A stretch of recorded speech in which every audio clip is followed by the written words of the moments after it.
I'm not going to go through each and every function again because I've covered that in the drum video tutorial that covers all the modules. They all follow the same format with the same functions. The only differences are the GUIs, obviously, and each module has a different kit and different variations. So what I've made sure to do is to provide you with one standard kit. So this would be the standard kit for the Ambient wet kit. And then I've put in two variations of that using all the knobs, sliders, etc. So I've edited all the samples just to get different textures out of the sound, so you have access to them straight away, or you can go in and create your own from scratch. It's completely up to you. I'll play some random sounds just to give you a general idea of what's in this kit. Now the Ambient wet kit is geared up more towards some percussive sounds and sort of the bigger type of ambient sounds that you can use either in dance or hip hop, or really it's not genre specific. But don't let any of this scare you, because every sample, every note can be edited to sound completely different and warped. And you'll find as I go along with all these modules, providing demos for them, you'll come across sounds that you think are completely different sounds to the original kit, but they're not. They're the original sounds, just treated. So I'll play a few here randomly.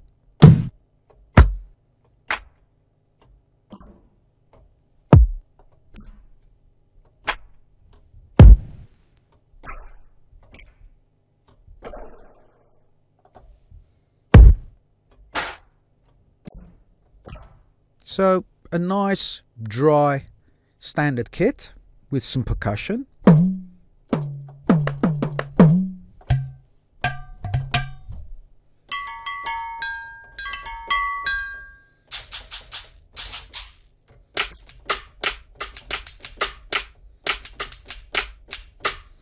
And of course, all the drum modules have kicks, snares, and hi-hats on every single octave.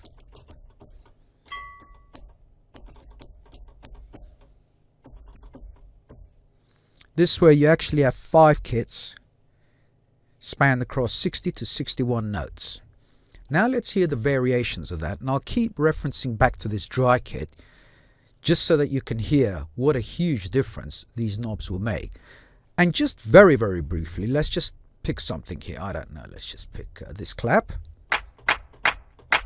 And I'll quickly run through amplitude envelope. We know what that does. Filter envelope. Filters, level, velocity, tune, pan. Ambient slider is exactly that. Gives you ambience as opposed to wet reverb. And let's use the fat knob. And let's use the fat dial here just on this clap. And now the crunch. Width. But really, it's better I just go to the next kit so that you can hear what I've done to each and every note. That's the same clap that we were playing with here. See how it's got that slap back effect? This kick is nicely crunched. This one's beautiful because it just crumbles down. In fact, it's more extreme on the next kit. You can hear the way it's just dying to death, just crumbling away. And this is how it sounded before.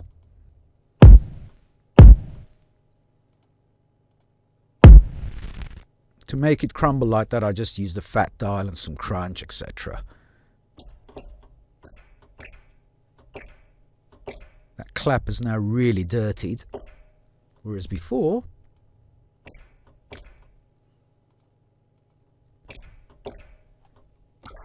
so I'll just play a few sounds and you can audition, you can gauge for yourself how they sound after they've been treated. But again, this is completely down to you. You can warp these sounds as much as you like.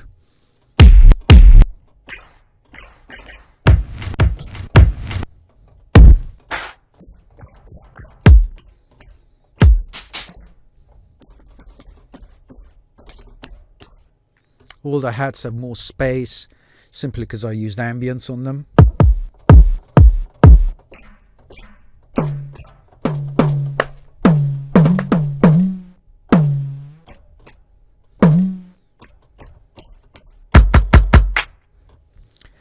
So that's pretty much, I could spend the whole day playing around here, but you get an idea.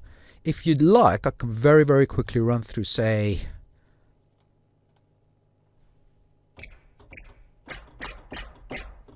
that's nice. That's a nice full sound. I'll just quickly run through a warping session, and you get an idea of how easy it is to just mash sounds up using drum.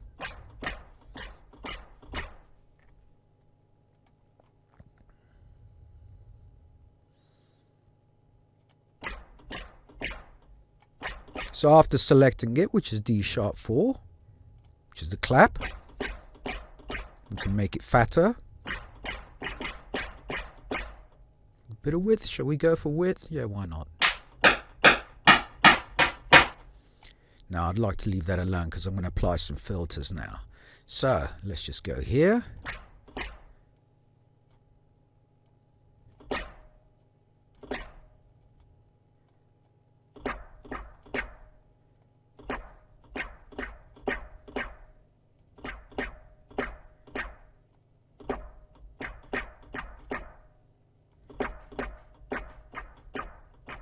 Just leave it there.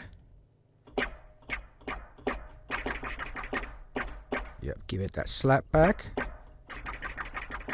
Now if we crunch it, nah, it's nicer without it.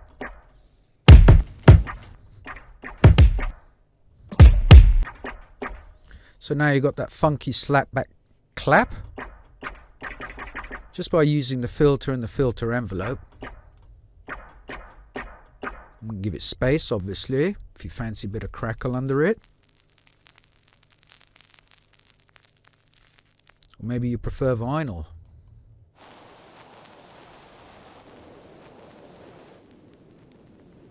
But anyway, I'll leave you to have as much fun as you can with this wonderful little toy of mine.